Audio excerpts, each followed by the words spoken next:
Une conférence, vous allez voir, qui va vous permettre de découvrir en avant-première les résultats du baromètre multicanal sur la place et le rôle d'Internet dans les habitudes d'achat des Français. Baromètre que nous conduisons pour la 4e année consécutive avec nos amis de Médiamétrie. Et j'ai l'honneur et le plaisir d'accueillir aujourd'hui à mes côtés Benoît Cassel, qui est directeur des activités Internet de Médiamétrie, qui depuis a progressé, puisqu'il est directeur de mesure d'audience de Médiamétrie, et surtout Benoît Cassel, qui est un fin connaisseur et un observateur très averti de toutes ces questions d'Internet, et qui va donc vous présenter tout de suite, et sans plus tarder, je vous passe la parole, cette étude exclusive faite par Médiamétrie. Sur Internet, en fait, ce qu'on sait rarement, c'est que le tiers de l'audience qui va sur Internet va sur des sites marchands. C'est pour vous dire que l'importance des sites marchands et du e-commerce pour le média Internet. Et c'est ainsi que nous suivons effectivement à Médiamétrie depuis le démarrage, en fait, de très près, tout ce qui est activité de e-commerce, et que nous en sommes au 4e baromètre avec la FEVAD sur le comportement d'achat des internautes. Alors, je vais vous présenter en avant-première quelques résultats. Évidemment, pas tous les résultats. Et puis, en amont de ça, quelques chiffres, un rappel de quelques chiffres clés sur Internet et le e-commerce.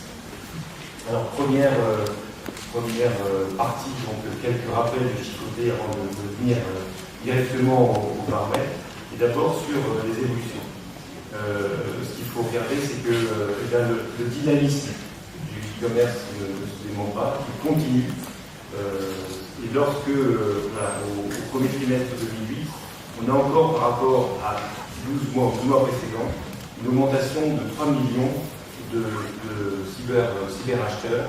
C'est quasiment constant, c'est-à-dire que tous les ans, depuis 2005, on a 3 millions de cyberacheteurs en plus. Donc c'est un marché qui continue à progresser de 3 millions, donc il y a une vitesse très importante. Il y a peu de marchés qui ont ce rythme-là. Et ce qui est intéressant, c'est que là aussi, on a une progression des cyberacheteurs plus rapide que le nombre d'internautes qui lui-même, le marché Internet, tout le monde le sait, est un marché en croissance, et en croissance très rapide. Donc plus 11% en termes d'internautes, plus 17% en termes de cyberacheteurs d'une année sur l'autre pour arriver au chiffre de 21 millions aujourd'hui. Lorsque l'on regarde sur ces 66% d'acheteurs en ligne par rapport à la fréquentation de leur achat. Là encore, c'est un élément très intéressant. Alors cette pyramide inversée, et notamment la taille de cette pyramide inversée, donne peut-être une mauvaise impression des poids respectifs. Mais si on regarde les internautes qui ont acheté en ligne au cours du dernier mois, 34,8%, même si c'est la petite pointe, on s'aperçoit que c'est aujourd'hui plus de la moitié des acheteurs en ligne ont acheté au cours des derniers mois. Donc on a une progression très vite de la fréquence d'achat sur Internet, et ces acheteurs fréquents qui tirent l'ensemble du marché. Lorsque l'on regarde d'où vient ce dynamisme et cette fréquence d'achat par tous les partis socio-démographiques, on voit là encore une deuxième tendance qui est très forte, qui a commencé à apparaître au début de l'année 2007 et qui est une forte démocratisation de l'achat en ligne, accompagnée en fait d'un vieillissement de ce phénomène. La moyenne, donc 66%, 2 tiers des internautes achètent. On voit que les différences en termes de cibles sont relativement faibles, que certes l'achat reste à forte dominance 25-34 ans, et puis CSP+, plus de 80% de ces catégories sont des acheteurs, mais petit à petit, même assez rapidement, les catégories qui étaient en retard rattrapent leur retard.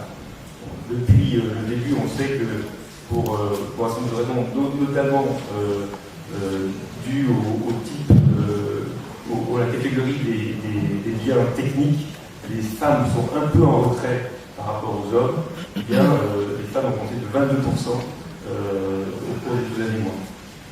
Même chose, les 50 ans et plus, qui étaient fortement en retraite, sont 30% de plus à acheter en ligne, et à 64% sont pratiquement aujourd'hui à la moyenne française.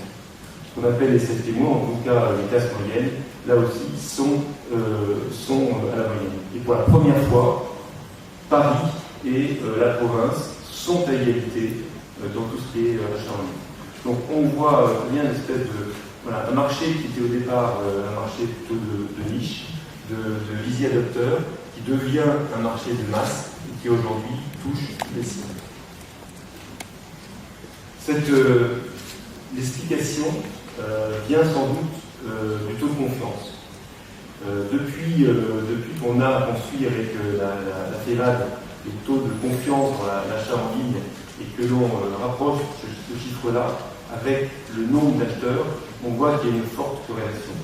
Ce taux de confiance continue à progresser.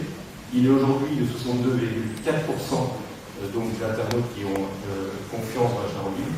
Quand on pose cette question à ceux qui achètent, on monte à 84%, ce qui est énorme. Et c'est un taux d'autant plus, un chiffre d'autant plus intéressant qu'on a vu tout à l'heure, mais il y a une forte croissance des 50 ans et plus, il y a une forte croissance des provinciaux, il y a une forte croissance des classes moyennes. Ce sont des personnes qui sont plutôt nouveaux sur Internet. Et le fait que, malgré cette nouveauté, ils aient très vite non seulement acheté, mais avec une vraie confiance, est très important.